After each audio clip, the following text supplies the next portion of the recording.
Right, ladies and gentlemen, thank you again for this opportunity to be here talking about the urethral electrodes. It's a new device. It's been out for a while, but it's now being more used lately. And I'm going to talk about the applications of these electrodes and benefits and the product inside. But before diving into the electrodes straight away, I need to go through some of the techniques that we use in order to get this electrode to use. So I'll be talking about a bit of anatomy, the cases that I needed, and for your understanding. So there are different techniques on the spinal cord. Some of them will be where the urethral electrode is actually useful. But essentially, for you to understand, there are different types of tumors. Some are intramedullary, some are intradural, like this one, but but extramedullary, and some are extradural as well. They both can compress the spinal cord and cause neurological deficits, as you can see. Some are slightly more difficult to resect than others. So, if they're not touching the dura or the spinal cord, normally slightly easier, and the level of difficulty probably goes, from right to left. But for these techniques, we need to monitor all the muscle groups, for example, from arms or legs, if it's around the thoracolumbar region, mainly legs, and most of the times the sphincters. But until probably 5-6 years ago, we didn't have a way of monitor all these sacral nerves, and now we do have with the sphincter electrode. So just to briefly touch base on the techniques, and I appreciate Dimitris Kefalas yesterday gave a great talk about optimization of these techniques. So I'm just going to tell you that for complex procedures, mainly the intramedullary ones, we might need to use special electrodes to assess the descending, like the corticospinal tracts, namely the D wave monitoring, and that is quite important because if you're resecting the spinal cord, we can lose our motor evoked potentials from the muscle, but the D wave is the most reliable way of checking, even with completely reduction of the motor evoked potentials. If there's not a change beyond 50% on the D wave, the procedure can continue. So it's a very useful tool. So quickly, just to see, this is a note style. If you want a really good one, I would suggest to have a look at the new style of the D-wave electrode. It's a flexible one, much thinner than the traditional rounded one. And like I said, Dimitris yesterday gave a very good presentation, saying that the spread of the current with this one is more limited to the spinal cord. It does so that even the recording is mainly directed on the spinal cord. There's no transmission beyond the level of the electrode. So I highly recommend give this one a try. But in essence, the best thing to do is follow these steps for optimization of the D wave in order to have an accurate recording. I normally mention that it's known that around 20% of patients with intramedullary spinal cord tumors we're not able to get any D waves. This is mostly due to a desynchronization of the descending corticospinal tracts that recorded on the spinal cord. So even it might, for the ones that are starting, you might struggle if you don't see a D wave electrode, but there might be a cause or a reason. So keep trying. You might see it in other patients. And another important thing is to make sure that below the level of T10, T11, these responses might not be recorded again for the synchronization of the corticospinal tracts. Also, if they use for scoliosis, after the deformity, the position of the spinal cord can change. So we might have an increase on the D wave or a decrease of the D wave response, which can make it a little bit more difficult to assess. But that's obviously the position of the spinal cord before or after the correction. So moving forward, another technique important to do probably prior to resection after assessing the D wave is called the dorsal column mapping. This is a very easy technique, straightforward. This has been presented here with a bipolar fork probe, but I know in the future will be some developments to have some sort of electrode that can give this responses immediately rather than be moving from left to center to middle and then right. but in essence, you can see the stimulation from the left side of the cord will always produce a positive reflection on the left side when you record from C3, C4 prime, so CP3 and CP4. And as you move to the midline, there's going to be, in theory, a flat line or reduction of that potential. And when they are recorded on the right side, you see a phase reversal from that one that you saw on the left side on the right. So because you're keeping the same recording channel centrally, and you see a phase reversal when you move from the left side to the right side. So this can easily be a good way of telling the surgeon, don't go to the left, don't go to the right, find the median raft in the middle, which we should see a flat line. So another technique following the dorsal column mapping is when they start the resection, is to trying to locate and differentiate between the dorsal columns from the corticospinal tracts. This is quite a novelty technique developed by Kathleen Seidel, which is also here. So we have, if she's here, she could even, give me a hand to explain a bit more in detail. But I can tell you from my experience, the mainly difference is the recovery time from dorsal columns versus corticospinal tract. So if you consider that the recovery time is 70 milliseconds on the dorsal columns, when you stimulate the cord, you always see one response. So you can't tell if it's the dorsal column or the corticospinal tracts. So what they cleverly did, they introduced another pulse around 60 milliseconds later. So the interstimulus interval of 60 milliseconds. And because the dorsal columns are still in the recovery period, we will start seeing a response from the dorsal columns. So we do a double train, and if it's the motor response, you'll see a response immediately after. I'll show you on the picture like that. So you know those are corticospinal tracts, the lateral corticospinal tracts, and this is the response that you always see because it's the activation of the dorsal columns.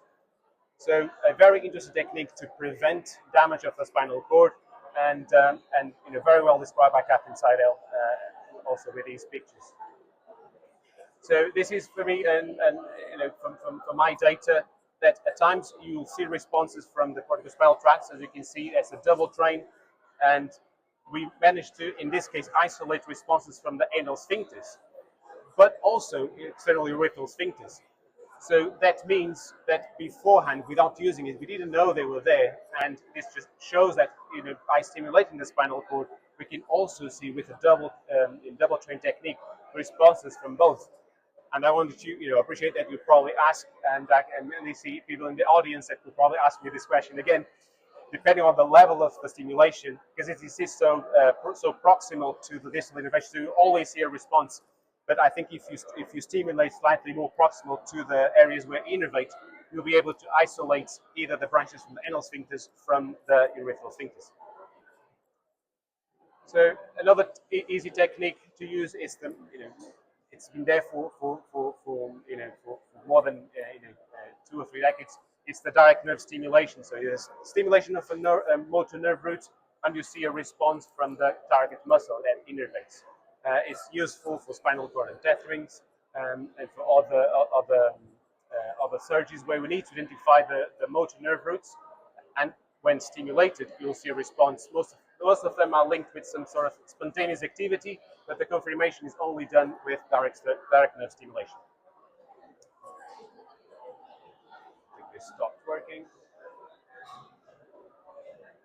Did I? See.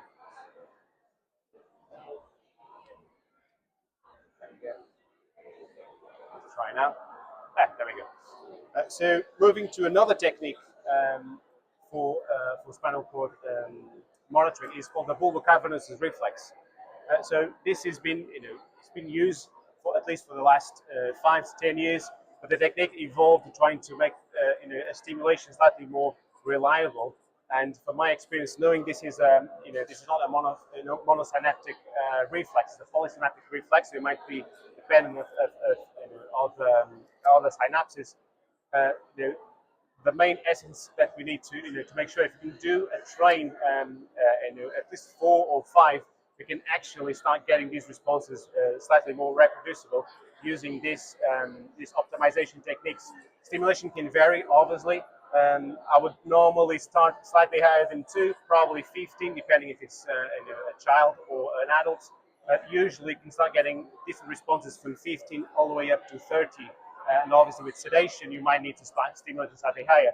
But responses tend to be very consistent if you know that there's no pathology. So it's a good way of monitoring the bulbar cavernosus reflex.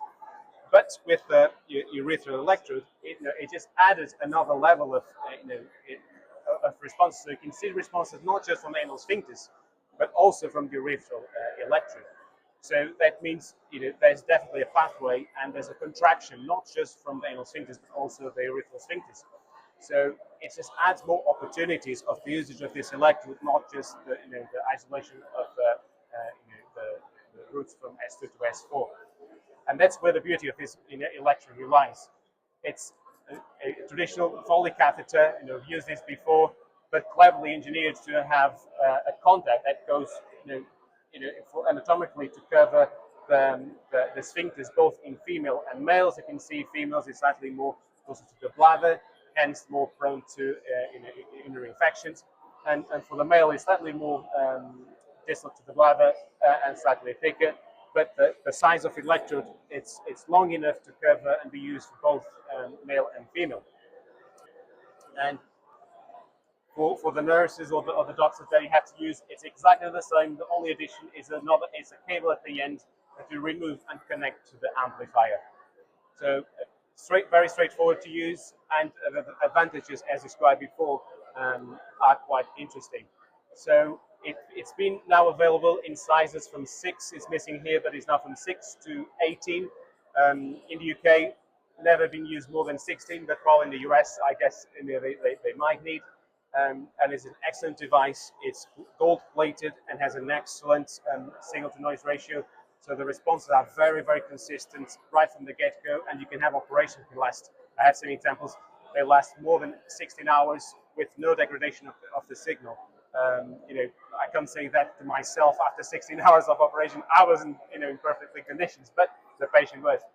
And this is a picture of a motor-evoked potential. As you can see, all the muscle groups, and now with the introduction of the urethral sphincters. As you can see, completely different morphology compared to the anal sphincters. Latency is also different. Obviously, the components of anal sphincters will still be discussed in the early future if there's an early component and a late component. But you can see the latency are different, and even responses from left to right are also different. So it just adds that the generator, so you can actually in a monophasic stimulation see responses from the left compared to the right. So this is another example where the responses tend to improve after a tethered cord, and you can see essentially the responses from the sphincters improved compared to everything else, or predominantly this was the key. After that decompression, there was an improvement, and clinically we follow up this patient, and he had difficulties with the bladder, and there was a clear improvement. I think in post-op, kind of a week later. So it's where the data actually matches the clinic. So it gives us this confidence that this is a good tool to use in spinal cord untethering and other procedures where the pathway to the sacral nerve roots are going to be at risk. Again, this is just another example, pretty much the same. I just want to stress out they actually are the ones because these pediatric patients, the symptoms are more towards the bladder and the sphincters, and tends to be a massive improvement immediately after the untethering. So it's an interesting tool to use. This was another one that you can see the opposite. So the improvement was mainly on the anal sphincters, and you can argue on the left side as well. But from baseline, there was pretty much no response, and after untethering, the sphincters emerged and were much better than baseline. So it's a very interesting tool to use either with transcranial motor evoked potentials, but also with a triggered EMG. So you see responses from the anal sphincters, but also the urethral sphincters are being picked up with the electrode. So it tells the surgeon that distal innervation, at least from S2 to S4, is actually innervating both muscles, as we would expect. So we know we can preserve, or if being stimulated, the responses will be there. You can see on both sides, like left or right side, depending where they stimulate. So it just shows and proves that it's a reliable technique for both monitoring and identification of those nerve roots.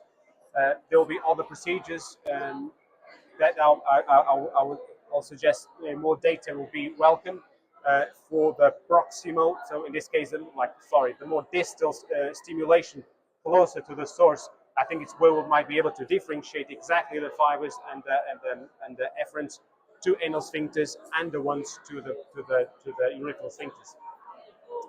So this is just to show you, in essence, that actually it's not very easy, because we know that innervation from S2 to S4 are the ones that monitor both anal sphincters and urethral sphincters. So if we stimulate it, very higher up, those efferents, those somatic efferent fibers, it can be spread. So you're not sure when you stimulate something more proximal, which muscle groups you are going to get. It's very difficult. But if you stimulate more distally, you might be able to isolate them from the ones that go to the bladder and the ones for the anal sphincters. And again, the information is there. We know in terms of the muscle groups, they all go on the perineal area. But we also know that innervation tends to be slightly different. Hence, my kind of assumption that the closer that we get to the source, we probably will start be able to differentiate slightly better so just to show you, so this is the sphincter, the anal sphincters, perineal and inferior rectal branches of the pudendal nerve, and for the external urinary sphincters is the perennial branches of the pudendal nerve. So it's just, for me, this is again, from my experience, we know that the distal innervation is slightly different, despite the ways that we're using at the moment activate the entire tract. But if it is still a good tool to have more information rather than missing it. So I highly recommend in the future to give it a go. So thank you very much for your time. If you have any questions, please, I'll be here. Thank you.